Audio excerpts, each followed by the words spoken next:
الحمد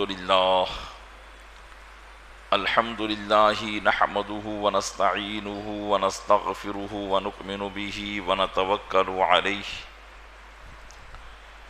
ونعوذ بالله من شرور أنفسنا ومن سيئات أعمالنا من يهده الله فلا مضل له ومن يضلله فلا هادي له ونشهد أن لا إله إلا الله وحده لا شريك له ونشهد أن سيدنا ومولانا محمدا عبده ورسوله أما بعد فأعوذ بالله من الشيطان الرجيم بسم الله الرحمن الرحيم لقد كان لكم في رسول الله أسوة حسنة آمنت بالله صدق الله مولانا العظيم وبلغنا رسوله النبي الأمين المكين الكريم ونحن على ذلك لمن الشاهدين والشاكرين والحمد لله رب العالمين۔ آئیے سب سے پہلے ہم اور آپ آقا انعامدار مدینے کے تاجدار دونوں عالم کے مالک و مختار نائب پروردگار گلشن ہستی کی اولین فصل بہار کے دربار گوہربار میں درود پاک کا قیمتی ہار پیش کریں۔ اللہم صلی علی سیدنا شفیعنا نبینا مولانا محمد معدن الجود والکرم وآلہ وبارک وسلم۔ عقیدت و محبت کے ساتھ ایک مرتبہ اور پڑھیں، اللہم صلی علی سیدنا شفیعنا نبینا مولانا محمد معدن الجود والکرم وآلہ وبارک وسلم۔ گنبد خضراء کے تصور کے ساتھ ایک مرتبہ اور پڑھیں، اللہم صلی علی سیدنا شفیعنا نبینا مولانا محمد معدن الجود والکرم منبع العلم والحلم والحکم وآلہ واصحابہ وبارک وسلم صلاة وسلاما سرمدا دائما ابدا علیک یا رسول اللہ۔ الحمدللہ عز وجل ہم اور آپ اپنے آقا و مولا جناب احمد مجتبیٰ حضرت محمد مصطفیٰ ارواحنا فداہ علیہ افضل التحیۃ والثناء صلی اللہ تعالی علیہ وسلم کی بارگاہ بے کس پناہ میں ان کی جشن ولادت کے موقع پر خراج عقیدت پیش کرنے کے لیے حاضر ہوئے ہیں۔ اللہ تبارک و تعالی کی بارگاہ میں دعا ہے کہ مولا اپنے محبوب کے صدقے میں ہمارا یہاں جمع ہونا اپنی بارگاہ میں قبول فرمائے اور ان محفلوں کو ہمارے لیے ذریعہ نجات بنائے، آمین بجاہ النبی الامین صلی اللہ تعالی علیہ وآلہ واصحابہ تسلیم۔ نبی کریم رؤوف الرحیم علیہ الصلاۃ والتسلیم کی حیات مبارکہ سے متعدد واقعات آپ حضرات سماعت فرما رہے ہیں۔ اللہ کے محبوب صلی اللہ تعالی علیہ وسلم اپنی زندگی کی چھٹی دہلیز پر قدم رکھتے ہیں تو آپ کی والدہ محترمہ حضرت آمنہ رضی اللہ تعالی عنہا آپ سے رخصت ہو جاتی ہیں۔ حضرت آمنہ طیبہ طاہرہ رضی اللہ تعالی عنہا نبی کریم صلی اللہ علیہ وسلم کی والدہ محترمہ کے رخصت ہو جانے کے بعد آپ کی پرورش حضرت ام ایمن رضی اللہ تعالی عنہا جو نبی کریم صلی اللہ علیہ وسلم کے والد گرامی کی کنیز تھی اور وراثتاً نبی کریم صلی اللہ علیہ وسلم کو ملی تھی، اب مقام ابوا سے مکہ مکرمہ آپ ہی کے ساتھ نبی کریم صلی اللہ علیہ وسلم تشریف لائے۔ حضرت آمنہ رضی اللہ تعالی عنہا کی موجودگی میں بھی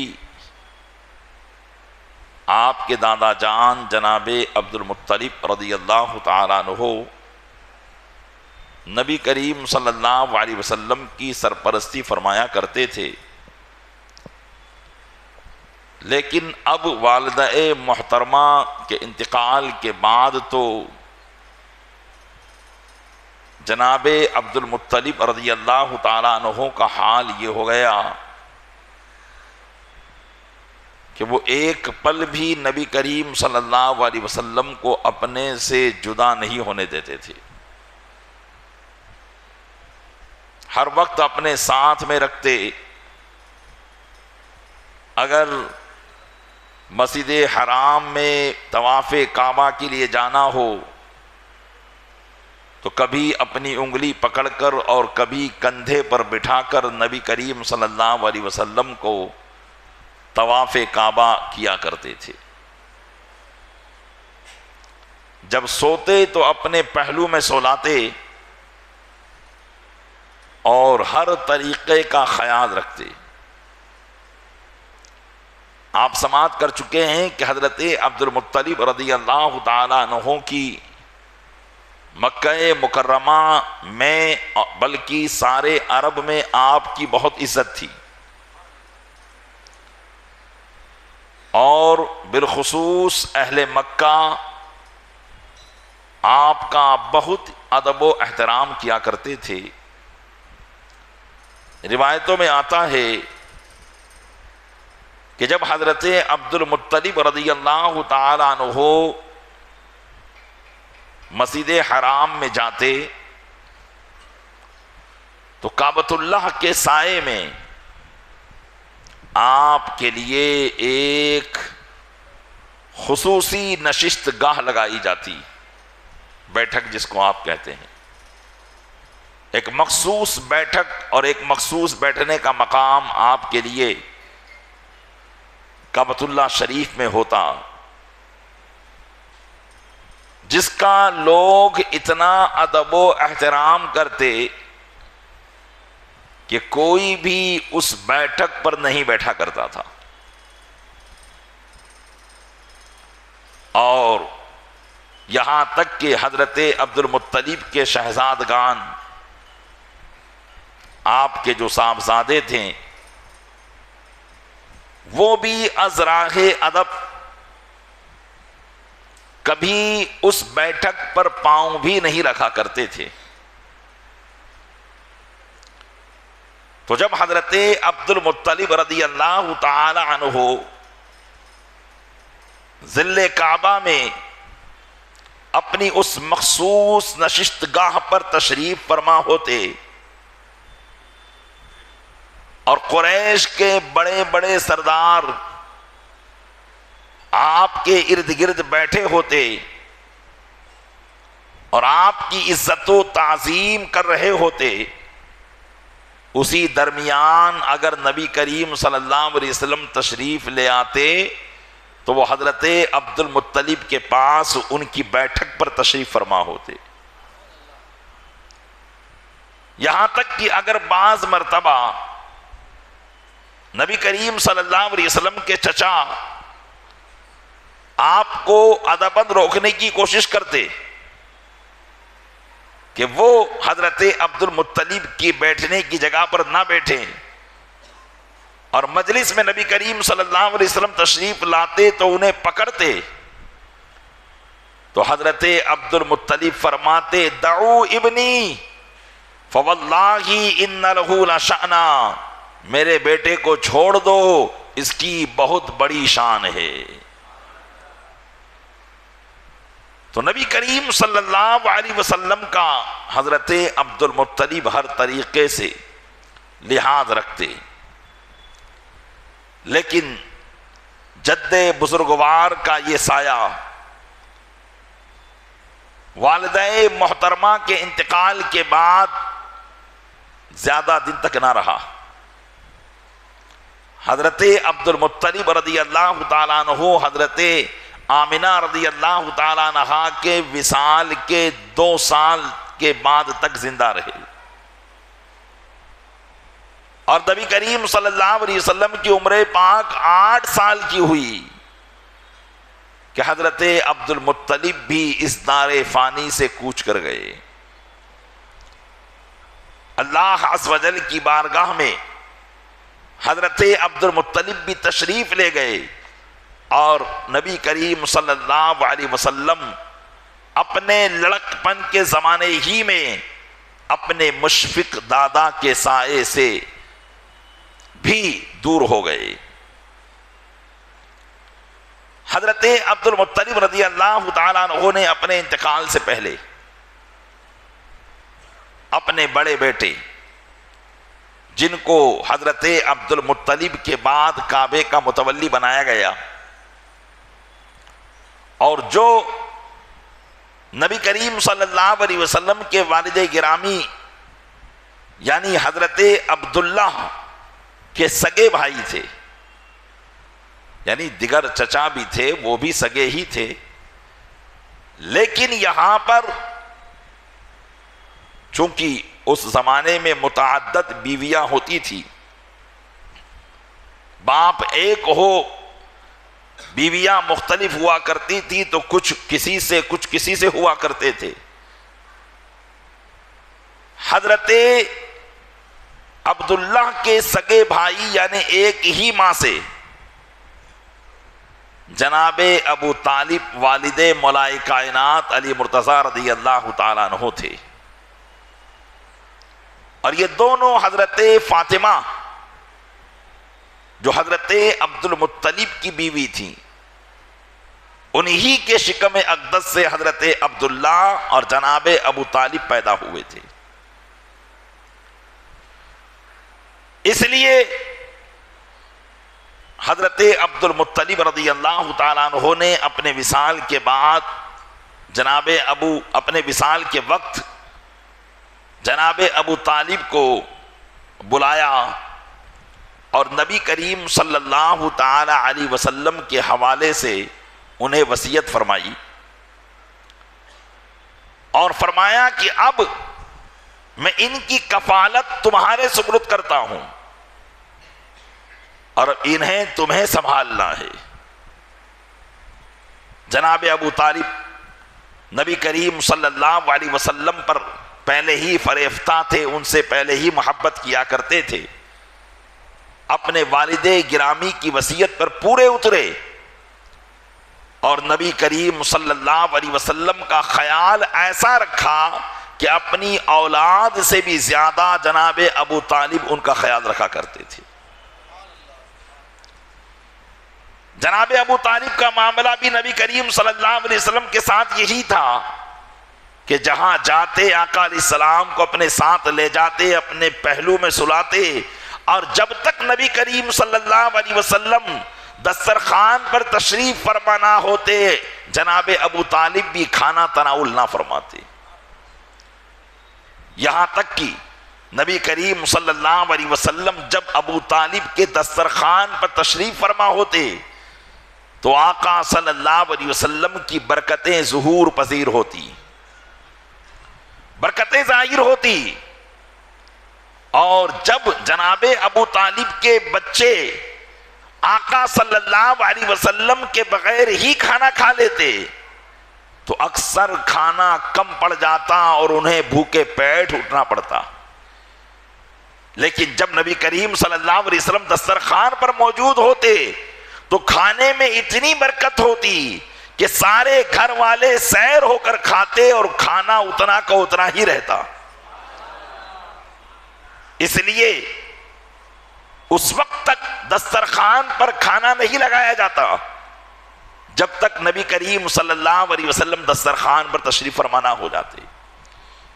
اگر حضور اکرم صلی اللہ علیہ وسلم غائب ہوتے تو جناب ابو طالب بھیجتے، فرماتے کہ جاؤ بلا کر لاؤ. اس طریقے سے جناب ابو طالب نے نبی کریم صلی اللہ علیہ وسلم کی پرورش فرمائی. سرکار دو عالم صلی اللہ علیہ وسلم کہ بچپن کا معاملہ بھی بڑا نرالا تھا. آپ کی والدہ کے بعد آپ کو پالنے والی حضرت ام ایمن رضی اللہ تعالی عنہ کہتی کہ جب وہ سو کر اٹھتے تو عموماً بچہ جب سو کر اٹھتا ہے اس کے بال بکھرے ہوتے ہیں، آنکھیں چپکی ہوئی ہوتی ہے، چہرہ بھی مرجھایا ہوا ہوتا ہے. لیکن حضرت ام ایمن کہتی ہیں کہ جب نبی کریم صلی اللہ علیہ وسلم نیند سے بیدار ہوتے تو آپ کے بال ایسے جمے ہوتے جیسے کسی نے کنگھا کیا ہو. آنکھیں مبارک بالکل حساس رہتی، چہرہ بالکل کھلا ہوا رہتا. ایسا محسوس ہی نہیں ہوتا کہ گویا کہ آپ سو کر اٹھ رہے ہوں. کیوں نہ ہو اللہ عز و جل اپنے محبوب کی حقیقی معنوں میں تربیت فرما رہا تھا اور وہی ان کی زندگی مبارکہ میں ان کے لیے بہترین انتظام فرما رہا تھا.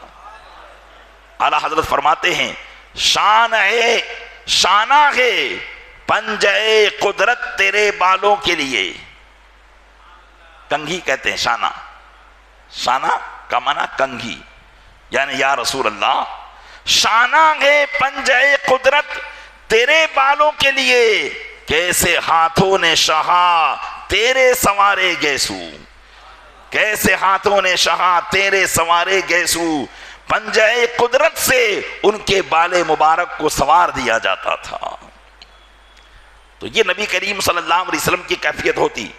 جب آپ بیدار ہوتے آپ کا بچپنا بھی بڑا نرالا اور انوکھا ہوتا اور آپ اس طریقے سے ادائیں بناتے کہ ہر دیکھنے والے کی آنکھوں میں آپ محبوب اور پسندیدہ ہو جاتے.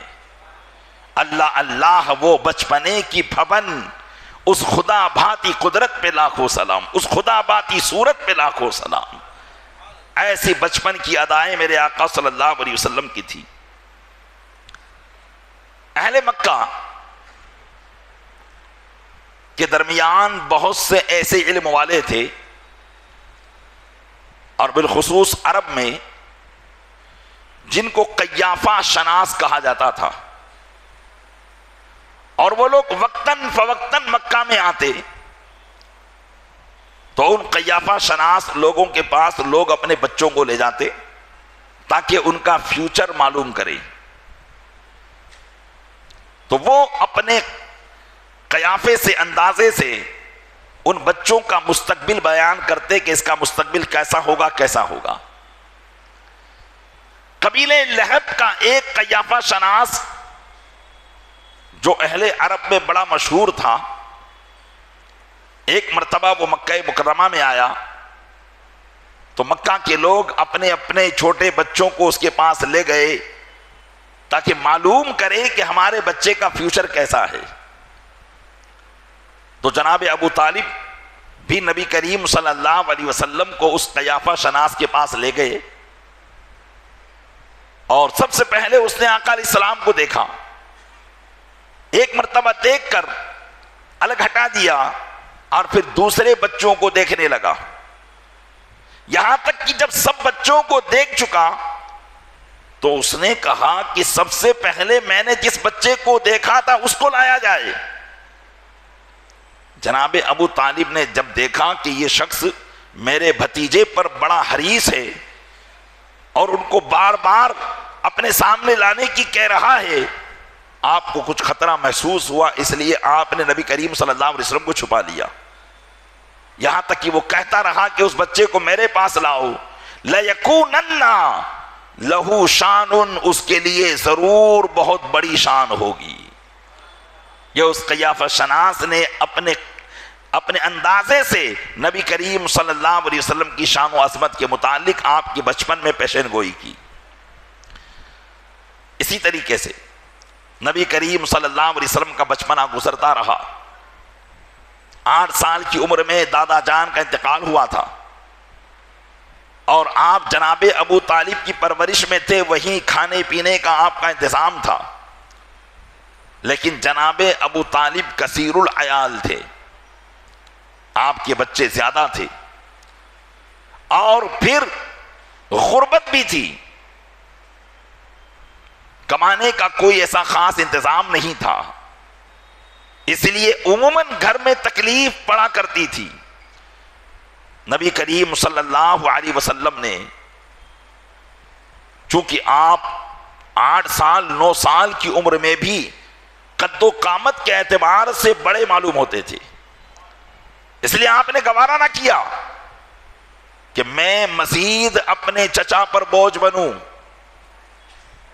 اس لیے نبی کریم صلی اللہ علیہ وسلم نے اہل مکہ کی کچھ بکریاں اجرت پر لی، اور ان کو چرانے کے لیے آپ جنگل میں جایا کرتے تھے، اور جو کچھ اجرت ان کو ملتی وہ جناب ابو طالب کو پیش فرما دیا کرتے تھے، تاکہ ان کے گھر کے نظام کو چلانے میں کچھ نہ کچھ مدد ہو جائے۔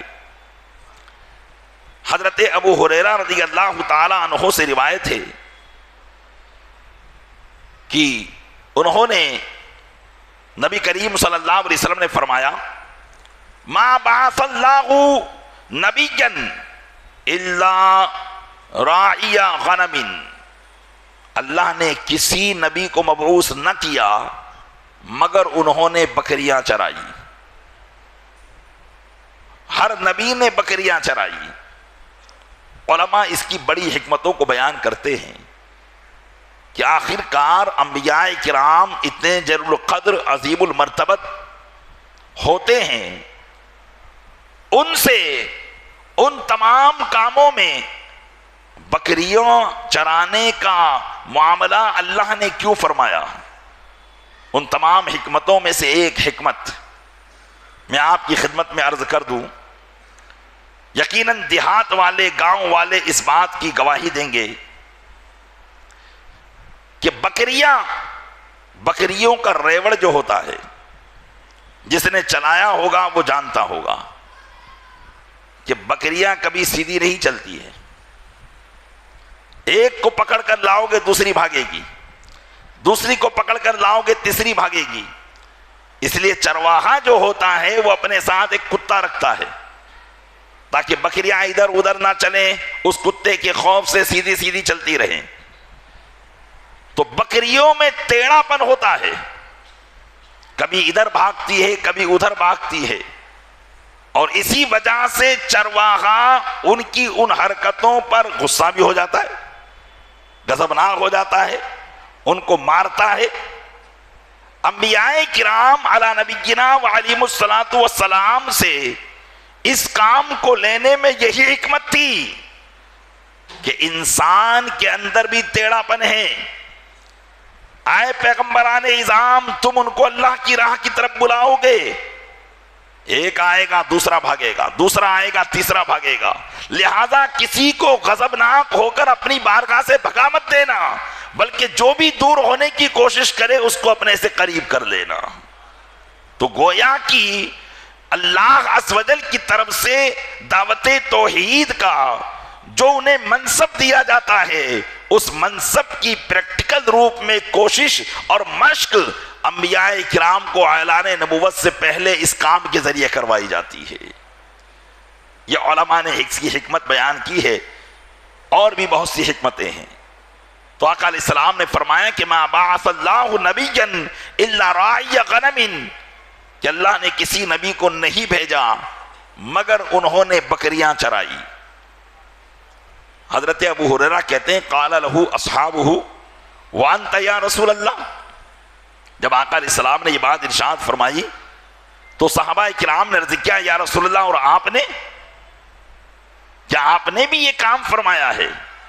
تو آقا علیہ السلام نے ارشاد فرمایا وَأَنَا رَعَيْتُهَا لِأَهْلِ مَكَّةَ بِالْقَرَارِيطِ، اور چند قیرات کے بدلے میں بھی اہل مکہ کی بکریاں چرایا کرتا تھا۔ قیرات یہ سونے کا سکہ دینار جو ہوتا ہے، اس دینار کے چھٹے حصے کا چوتھا حصہ قیرات کہتے ہیں۔ جیسے ہمارے یہاں پر 1 روپیہ کا کھلے کراؤ تو 10 پیسے 5 پیسے پہلے آتے تھے کہ نہیں؟ تو ایسے ہی ایک دینار ہوتا تھا، اور اس دینار کے کئی حصے ہوتے تھے، 10 حصے بھی ہوتے تھے، 20 حصے بھی ہوتے، 10 حصے 10 پیسے، 20 حصے 5 پیسے۔ تو ایسے ہی قیرات جو تھا وہ ایک دینار کے چھٹے حصے کا چوتھا حصہ تھا، اس کو قیرات کہا کرتے تھے۔ اور بعض سیرت نگاروں نے اس کی تفسیر یہ بیان کی کہ قیرات اس دودھ کو کہتے تھے جو بکریوں کے مالک بکریاں چرانے والوں کو بکری چرانے کے عوض میں دیا کرتے تھے۔ تو اگر یہ معنی کر لیا جائے تو یہ بھی ہو سکتا ہے کہ آقا علیہ السلام کو اس کے بدلے میں کچھ دودھ دیا جاتا تھا جو جناب ابو طالب کے گھر والوں کے غذا کا سبب بنا کرتا تھا۔ بہرحال نبی کریم صلی اللہ علیہ وسلم نے اپنے اس کام سے، جس میں اللہ کی بیشتر حکمتیں پوشیدہ تھی، اس کے ذریعے آپ نے یہ عمل فرمایا۔ حضرت موسیٰ علیہ نبینا وعلیہ الصلاۃ والتسلیم کا تو واقعہ قرآن پاک میں موجود ہے کہ آپ ایک مرتبہ اپنی بکریاں چرا رہے تھے، اللہ نے ارشاد فرمایا وَمَا تِلْكَ بِيَمِينِكَ يَا موسیٰ، اے موسیٰ تمہارے ہاتھ میں کیا ہے؟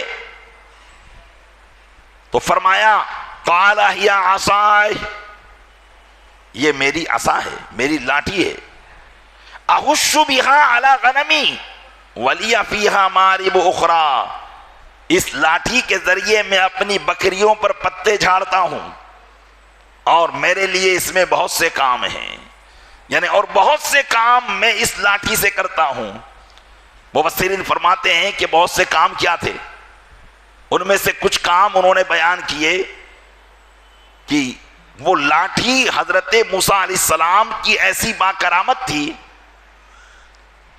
کہ اگر موسیٰ علیہ السلام کو کہیں ٹھہرنا ہوتا، اس لاٹھی کو زمین پر گاڑ دیتے تو وہ لاٹھی ہرا بھرا درخت بن جایا کرتی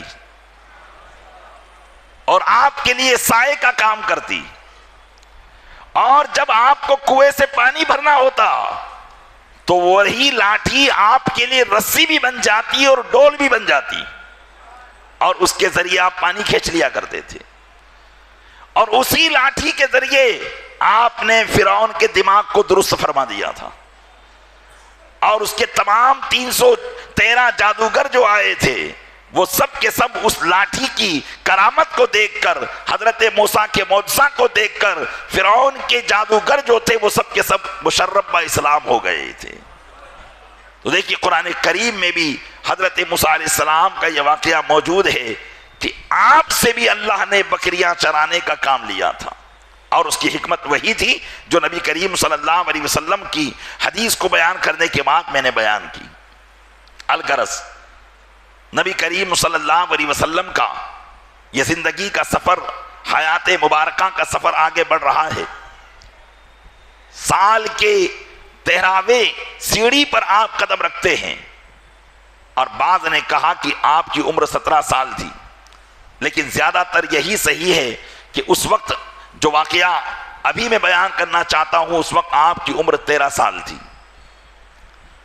چونکہ یہ میں پہلے بھی بیان کر چکا ہوں کہ اہل مکہ کا کوئی ایسا خاص کاروبار نہیں تھا، وہ سال میں 2 مرتبہ تجارت کیا کرتے تھے، ایک مرتبہ گرمی میں، ایک مرتبہ سردی میں۔ سردی کے دنوں میں یمن جاتے اور گرمی کے دنوں میں وہ ملک شام جایا کرتے تھے،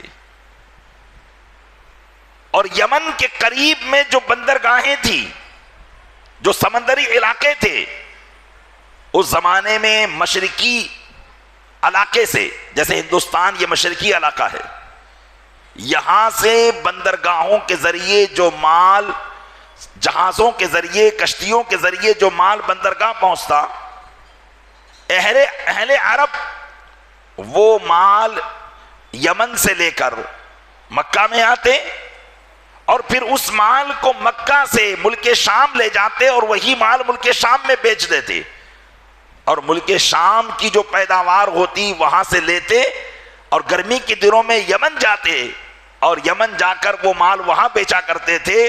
تو پھر بندرگاہوں کے ذریعے اور کشتیوں کے ذریعے وہ مال مشرقی ممالک میں یعنی ہندوستان وغیرہ کے ممالک میں آ جایا کرتا تھا۔ یہ اہل عرب کے دو قافلے تھے جو تجارت کے تھے، لہذا سردی کے دنوں، گرمی کے دنوں میں جناب ابو طالب نے بھی جب مکہ کا قافلہ ملک شام کی طرف رواں دوا ہوا تجارت کے لیے، تو چونکہ کفالت کا بوجھ آپ کے سر پر تھا، اس لیے آپ نے بھی بغرض تجارت اس قافلے کے ساتھ جانا چاہا۔ سارا قافلہ تیار ہو گیا، جناب ابو طالب بھی اپنی اونٹنی پر سوار ہوئے، اتنے میں نبی کریم صلی اللہ علیہ وسلم ان کے سامنے آئے۔ علماء فرماتے کہ مسقا بزمام ناقت ابی طالب، رسول اکرم صلی اللہ علیہ وسلم نے جناب ابو طالب کی اونٹنی کی لگام کو پکڑ لیا، وقال یا امی الی من تکلنی، اور کہا اے میرے چچا مجھے کس کے بھروسے چھوڑ کر جا رہے ہو؟ لا ابالی ولا امہ، نہ تو میرے والد ہیں نہ میری ماں ہیں، آپ ہی تو میرے سب کچھ ہیں، اور مجھے آپ کس کے حوالے کر کے جا رہے ہیں؟ آقا علیہ السلام نے جب یہ فرمایا تو جناب ابو طالب کو ایسا اپنے مبارک بھتیجے پر ایسا معاملہ ہوا کہ انہوں نے ان کو پکڑ کر اپنی اونٹنی پر بٹھا دیا، اور پھر نبی کریم صلی اللہ علیہ وسلم کو بھی لے کر وہ ملک شام کی طرف روانہ ہو گئے۔ ملک شام مکہ مکرمہ سے تقریباً 1 ماہ کی مسافت پر تھا۔ اس زمانے میں جو اونٹوں کے ذریعے وہ سفر کیا جاتا تھا، کچھ پیدل ہوتے کچھ اونٹ پر ہوتے، تو تقریباً 1 ماہ لگا کرتا تھا۔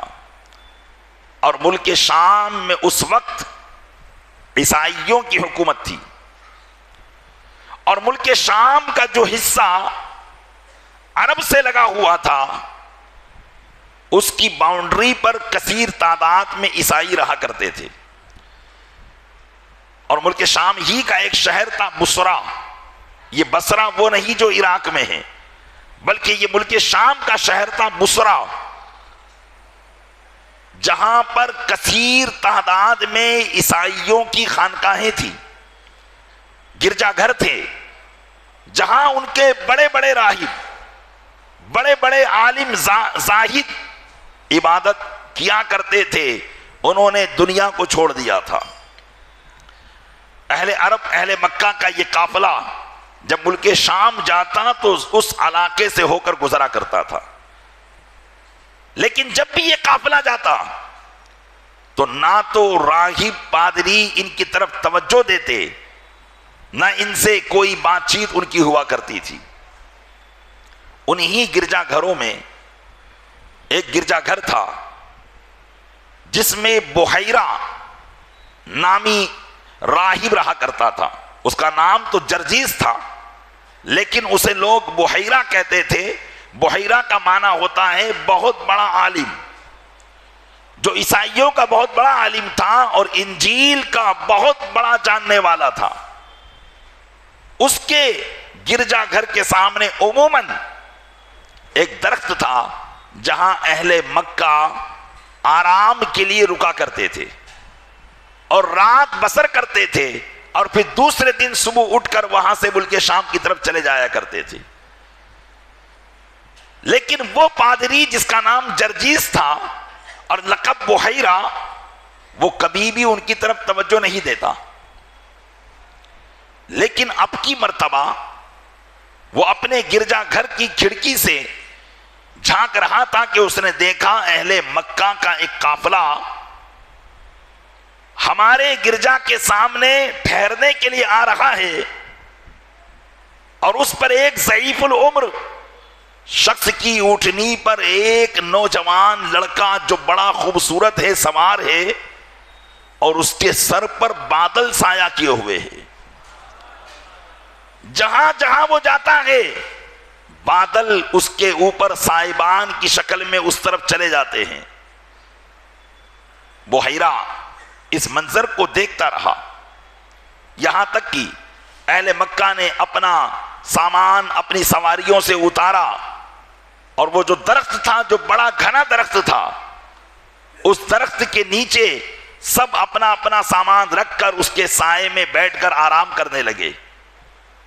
یہاں تک کہ اس درخت کا جتنا سایہ تھا اس سارے سائے میں سارے لوگ بیٹھ گئے، اور اب سایہ نہ بچا، بس دھوپ تھی۔ نبی کریم صلی اللہ علیہ وسلم چونکہ چھوٹے تھے، اور چھوٹوں کے لیے بڑے کا ادب یہی ہوتا ہے کہ پہلے بڑوں کو آرام دیا جائے، نہ کہ چھوٹوں کو۔ تو نبی کریم صلی اللہ علیہ وسلم اپنے بڑوں سے پہلے نہ بیٹھے، لیکن جب سارے بڑے بیٹھ گئے تو سایہ ختم ہو گیا۔ میرے آقا صلی اللہ علیہ وسلم دھوپ ہی میں بیٹھ گئے، لیکن آپ کا دھوپ میں بیٹھنا تھا تو جس طرف آپ بیٹھے درخت اسی طرف جھک گیا، اور آپ کے سر اقدس پر اس نے سایہ کر دیا۔ بحیرہ اس عظیم بات کو دیکھتا رہا، تعجب کرنے لگا کہ آخرکار یہ جلیل القدر نوجوان کون ہے جس کے چہرے سے بھی اللہ کی جو ہے قدرت کے آثار نمایاں ہیں، اور بادل اس کے اوپر سایہ کرتے ہیں، اور درخت بھی اس کے لیے سایہ فگن ہے، ضرور یہ کوئی عظیم شخصیت ہے۔ وہ اپنے دل ہی دل میں سوچنے لگا کہ کہیں یہ وہی آخری پیغمبر تو نہیں جن کی نشانیاں ہم نے پڑھی تھی کہ جب وہ چلیں گے تو بادل ان کے سر پر سایہ کیا کریں گے، کہیں یہ وہ ذات تو نہیں ہے۔ اس کے دل میں، چونکہ بحیرہ ایک بہت بڑا عالم تھا، روایتوں میں آتا ہے کہ حضرت عیسیٰ علیہ السلام کے جو حواری تھے، جیسے آقا علیہ السلام کے ساتھ رہنے والوں کو صحابہ کہا گیا، تو حضرت عیسیٰ علیہ السلام کے ساتھ جو رہا کرتے تھے ان کو حواری کہا جاتا تھا۔ تو ان حواریوں کے سینہ بسینہ جو حضرت عیسیٰ سے علم ملا تھا، سینہ بسینہ جو علم جن پادریوں کے پاس پہنچا تھا، انہی پادریوں میں سے ایک پادری بحیرہ راہب بھی تھا، اس لیے اس کو یہ ساری باتیں معلوم تھی۔ اس کے دل میں تشویش پیدا ہوئی، اور تحقیق کی طرف اس کے دل میں شوق پیدا ہوا کہ ضرور یہ وہ آخری نبی مجھے نظر آتا ہے، لہذا مزید معلومات کرنی چاہیے۔ اس لیے وہ اپنے گرجا گھر سے نکلا اور قافلے کے سردار کے پاس آیا اور کہنے لگا کہ آپ لوگ آئے ہیں، آج رات میں آپ کی اپنے گرجا گھر میں دعوت کرنا چاہتا ہوں، جو بھی ماں حضر ہوگا آپ آ کر تناول فرمائیے گا۔ تو اہل مکہ نے کہا کہ ہم تو بارہا یہاں سے گزرتے ہیں، کبھی آپ نے ہماری ضیافت نہ کی، کبھی مہمان نوازی نہ کی، آخرکار آج کیا ہو گیا؟ تو بحیرہ نے بات کو پلٹتے ہوئے کہا کہ نہیں، آپ ہمارے مہمان ہیں، مہمانوں کی عزت کرنا ہمارا فرض ہے۔ خیر، انہوں نے دعوت قبول کر لی، اور جب رات کا وقت آیا تمام لوگ بحیرہ راہب کے گرجا گھر میں دعوت کے لیے گئے، اور نبی کریم صلی اللہ علیہ وسلم کو اپنے سامان کے پاس سامان کی حفاظت کرنے کے لیے چھوڑ دیا کہ تم اپنے سامان کی حفاظت کرو جب تک ہم دعوت کھا کر آتے ہیں۔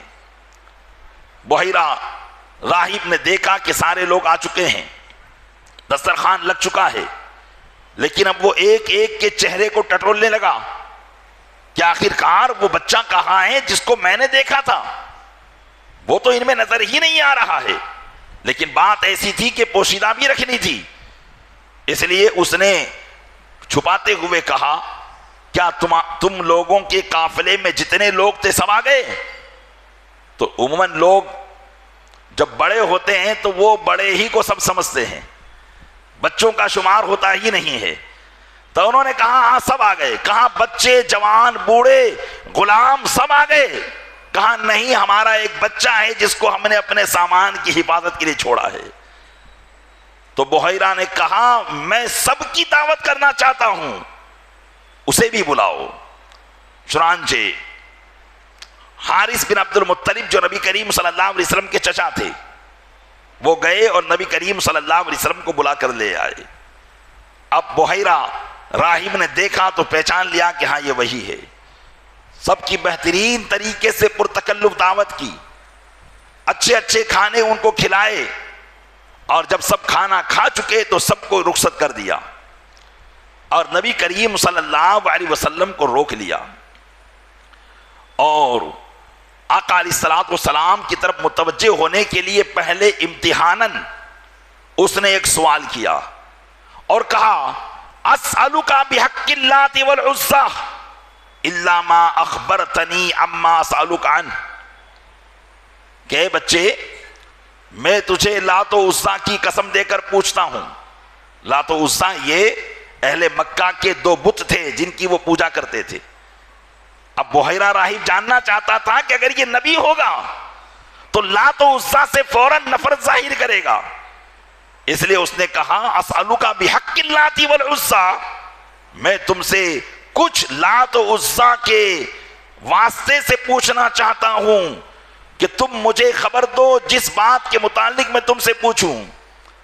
تو نبی کریم صلی اللہ علیہ وسلم نے ارشاد فرمایا لا تسألنی بحق اللات والعزی، مجھ سے لات و عزی کا واسطہ پیش کر کے سوال نہ کرنا. مجھ سے لات و عزی جو بت ہیں ان کے تعلق ان کا واسطہ دے کر سوال نہ کرنا. فواللہ ما ابغض شیئا قط یقبضها، قسم خدا کی میں کسی بھی چیز کو اتنا ناپسند نہیں کرتا جتنا ان بتوں کو ناپسند کرتا ہوں. اس نے جان لیا کہ ہاں بات تو صحیح ہے، یہ موحد ہے، اللہ کو ایک ماننے والا ہے، لات و عزی کا پجاری نہیں ہے.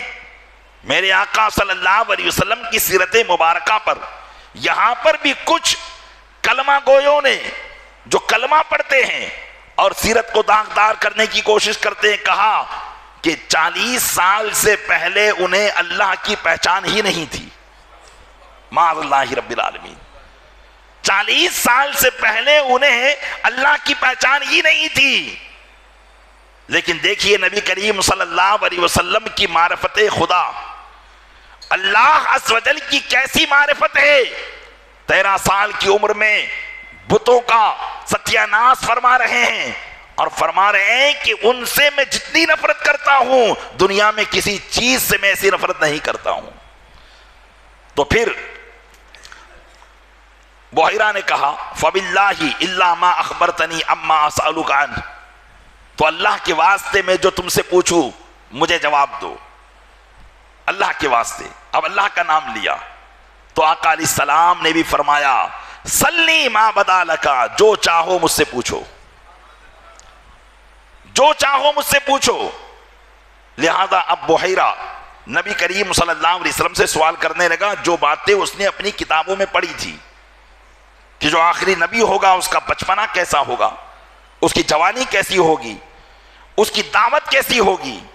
اس لیے اس نے آپ کی نیند کے بارے میں پوچھا کہ تمہاری نیند کا حال کیا ہے. آقا علیہ السلام نے فرمایا کہ میری آنکھیں سوتی ہے، دل بیدار رہتا ہے. نبی کا دل کبھی نہیں سوتا. ہم اور آپ سوتے ہیں، ہمارا دل بھی سو جاتا ہے، آنکھیں بھی سو جاتی ہیں، اگرچہ آنکھیں کھلی رہے لیکن ہم بے حس ہو جاتے ہیں. موت کی طرح ایک چیز ہم پر طاری ہو جاتی ہے کہ ارد گرد ماحول میں کیا ہو رہا ہے ہمیں کچھ پتہ نہیں چلتا ہے. لیکن نبی کی نیند یہ ہوا کرتی ہے کہ نبی جب بھی سوتا ہے صرف آنکھیں سوتی ہے لیکن دل ہمیشہ بیدار رہتا ہے، دل ہمیشہ یاد الہی میں مشغول ہوتا ہے اور کسی بھی طرف دل نہیں رہتا. یہ نبی کے دل کی کیفیت ہوتی ہے. اس نے ایک نشانی کا پتہ لگا لیا کہ نیند کا عالم تو وہی ہے جو میں نے اپنی کتابوں میں پڑھا تھا. پھر اور وہ پوچھنے لگا یہاں تک کہ اس نے بات بات میں آپ کا کرتہ مبارکہ آپ کی کمر مبارک سے اٹھا دیا تو اسے دونوں شانوں کے درمیان منو عن وہی مہر نبوت نظر آیا جو اس نے اپنی کتابوں میں پڑھا تھا۔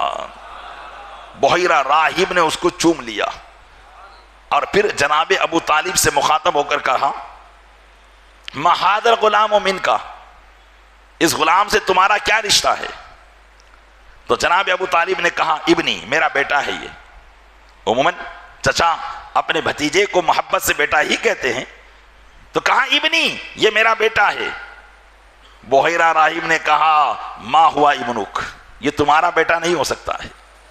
دیکھیے کیسی پہچان، کیسی علامت اللہ کے محبوب کی اللہ نے پچھلے آنے والے نبیوں کی کتابوں میں نازل فرما دیا تھا تاکہ کوئی بھی ان کو پہچاننے میں دھوکہ نہ کھائے۔ اسی لیے یہود و نصارہ ان کی ایک ایک علامت کو بتاتے تھے کہ وہ نبی ایسا ہوگا ویسا ہوگا۔ جانتے ہیں کہ نبی کی عمر 13 سال ہو جائے والد زندہ رہے ایسا ہو ہی نہیں سکتا ہے، کیونکہ انہوں نے یہ بھی پڑھ لیا تھا۔ تو کہا ما ہوا ابنک وما ينبغي لهذا الغلام ان يكون ابوه حيا، یہ تمہارا بیٹا نہیں اور ایسا نہیں ہو سکتا کہ اس کے والد اب زندہ ہو۔ تو جناب ابو طالب نے کہا ماتا ابوہ و امہ حبلہ، کہ ان کے والد کا انتقال تو اسی وقت ہو گیا تھا جبکہ ان کی والدہ حاملہ تھی۔ تو کہا ماں کا کیا ہوا؟ کہا وہ بھی ابھی چند سال پہلے انتقال کر گئی۔ تو بحیرہ نے کہا کہ ہاں اب تو نے صحیح بات بتائی ہے، اب تم نے صحیح بات بتائی ہے۔ تو سارے قافلے والے دور سے کھڑے ہو کر دیکھ رہے تھے، تو ان کو ایسا لگا کہ محمد معصوم صلی اللہ علیہ وسلم پر راہب کا دل آ گیا ہے۔ بس وہ اسی بات کو سمجھ پائے، زیادہ کچھ نہ سمجھ پائے۔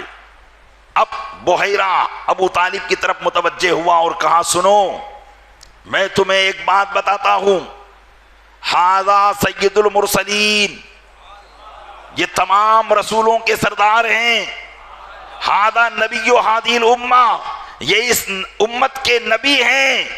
یاد رکھو تم ملک شام جا رہے ہو، ملک شام کے اندر یہودیوں کی کثرت ہے، میں نے ان کو پہچان لیا۔ اگر کسی یہودی نے ان کو پہچان لے، اگر کوئی یہودی ان کو پہچان لے گا تو وہ ضرور ان کو تکلیف پہنچائے گا، اس لیے میری بات مانو تو یہیں سے واپس مکہ لوٹ جاؤ، ملک شام نہ جاؤ، یا جتنا جلدی ہو سکے ان کو ان کے مخزن کی طرف پہنچا دو، ان کے مقام کی طرف پہنچا دو، اگر ساتھ میں رکھو گے تو خطرے کا اندیشہ ہے۔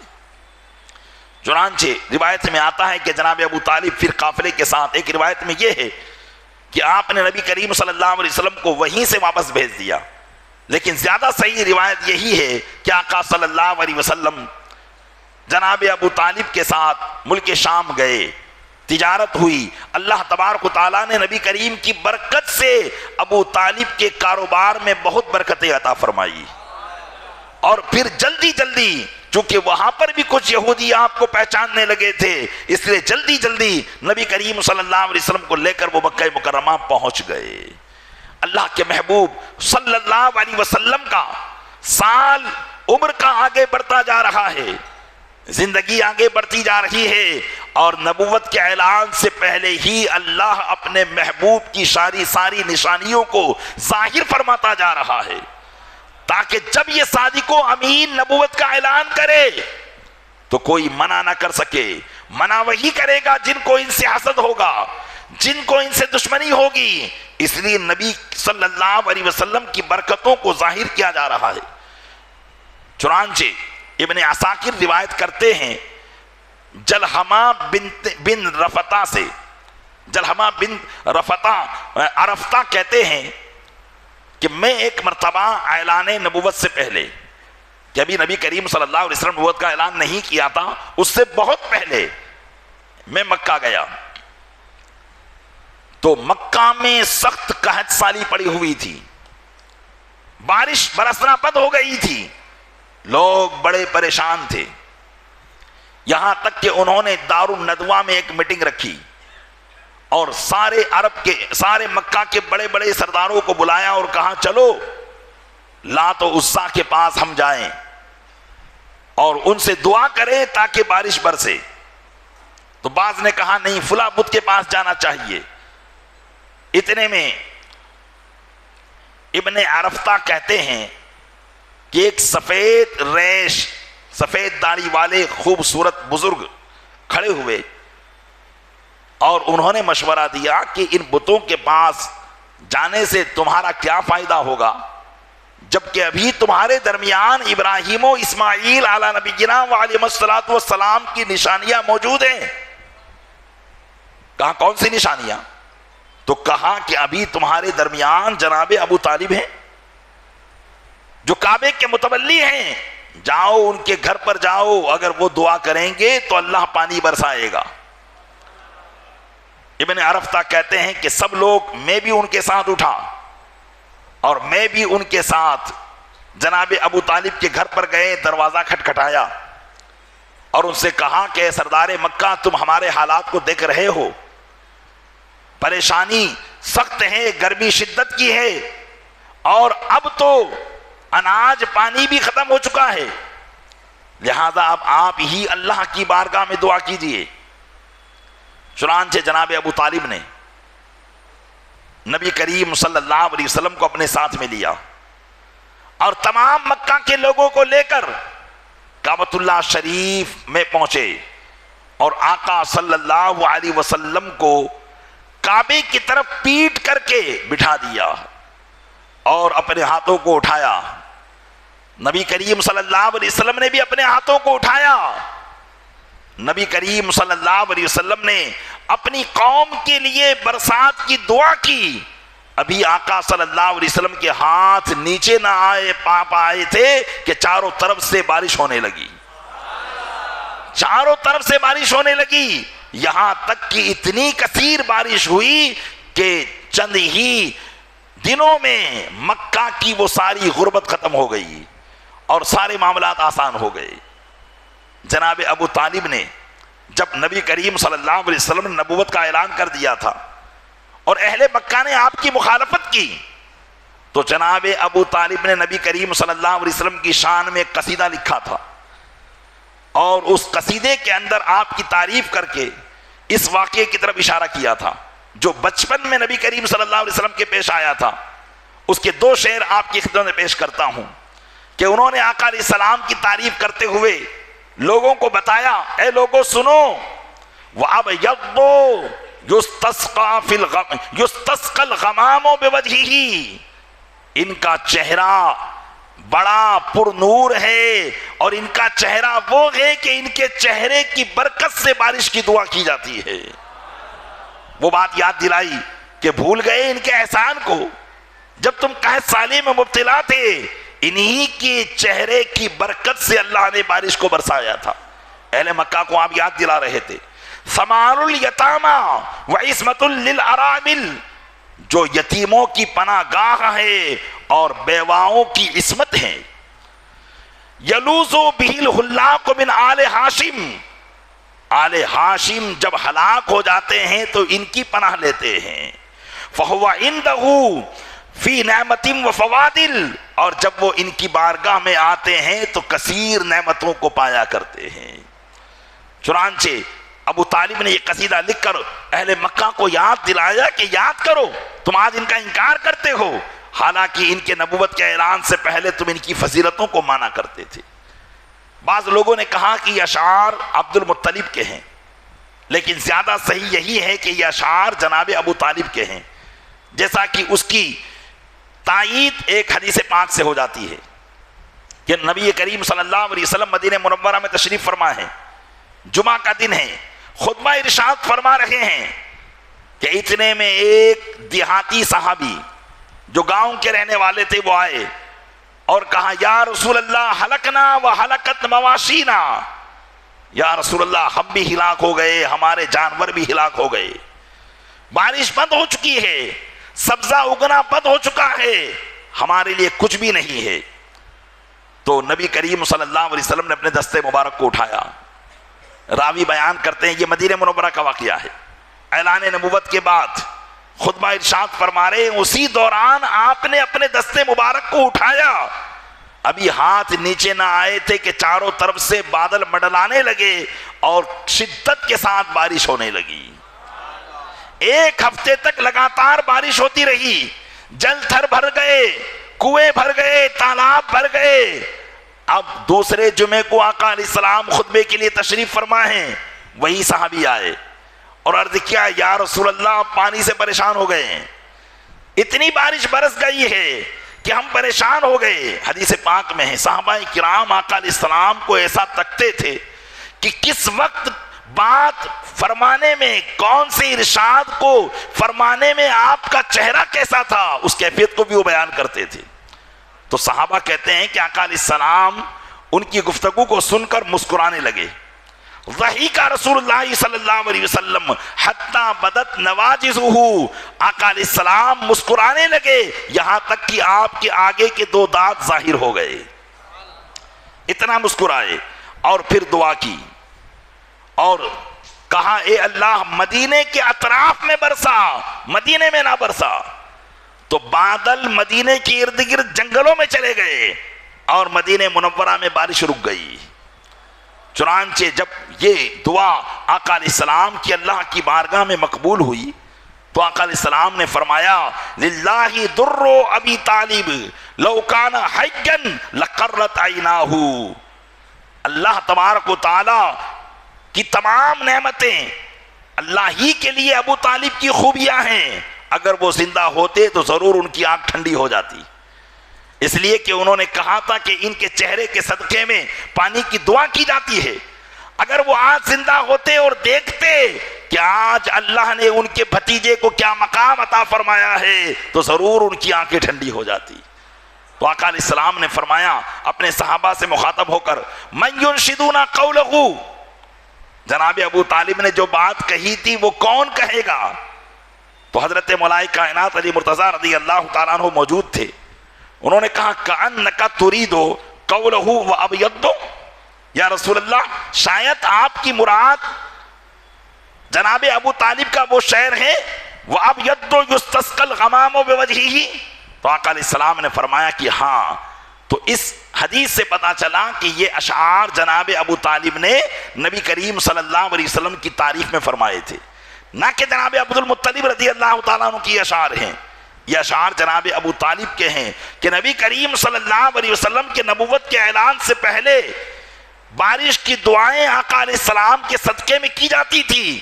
اہل مکہ آپ کو کعبہ میں لے جاتے دعا کرتے تھے, اللہ بارش برسایا کرتا تھا. لیکن جب اسی نبی نے اعلان نبوت کیا تو وہ سب کے سب آقا علیہ السلام کے دشمن ہو چکے تھے. الغرض یہ میرے آقا صلی اللہ علیہ وسلم کی سیرت وہ حسین پہلو ہیں پیارے اسلامی بھائیوں.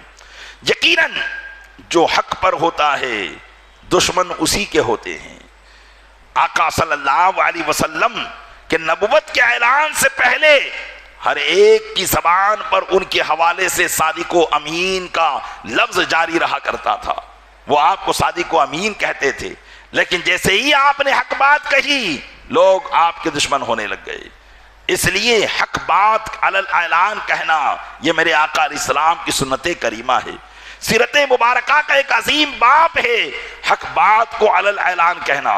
لیکن کبھی کبھی حق بات کہنے میں فتنوں کا اندیشہ ہوتا ہے, تو ایسے موقع پر کب حق بات کہنا ہے کب نہیں کہنا ہے ان باتوں کو سوچ سمجھ کر عقل مند آدمی ہی کہے. لیکن جب حق بات کہنے کی ضرورت پڑے تو پھر حق بات ہر ایک مسلمان کو کہنا چاہیے. اور ظاہر سی بات ہے جب آپ حق کہو گے تو لوگ آپ کے دشمن ہوں گے, آپ جھوٹ کہو گے تو لوگ آپ پر فریفتہ ہو جائیں گے. لیکن جب آپ ان کے دل کی بات کہو گے, دل کے خلاف بات کہو گے تو وہ آپ کے مخالف ہو جائیں گے. اس لیے سیرت کے اس پہلو میں یہ باتیں ہمیں خوب سیکھنے کو ملتی ہے کہ جب تک لوگ اس وقت تک انسان کی تعریف کرتے رہتے ہیں جب تک وہ دیکھتے ہیں کہ ہمارے موافق ہے, اور جہاں آپ نے اس کے خلاف کوئی بات کہی وہ فوراً آپ کے مخالف ہو جائیں گے. اس لیے ایسے مخالفوں کی مخالفت سے کبھی گھبرانا نہیں چاہیے۔ اسلام ایک مہذب مذہب ہے جو اپنے ماننے والوں کو سچائی کا درس دیتا ہے، اسی سچائی پر ہمیں قائم و دائم رہنا چاہیے۔ اللہ تعالیٰ اپنے محبوب صلی اللہ علیہ وسلم کے صدقے میں ان تمام باتوں پر عمل کرنے کی توفیق عطا فرمائے اور سیرت نبویہ کو یاد رکھنے کی توفیق عطا فرمائے۔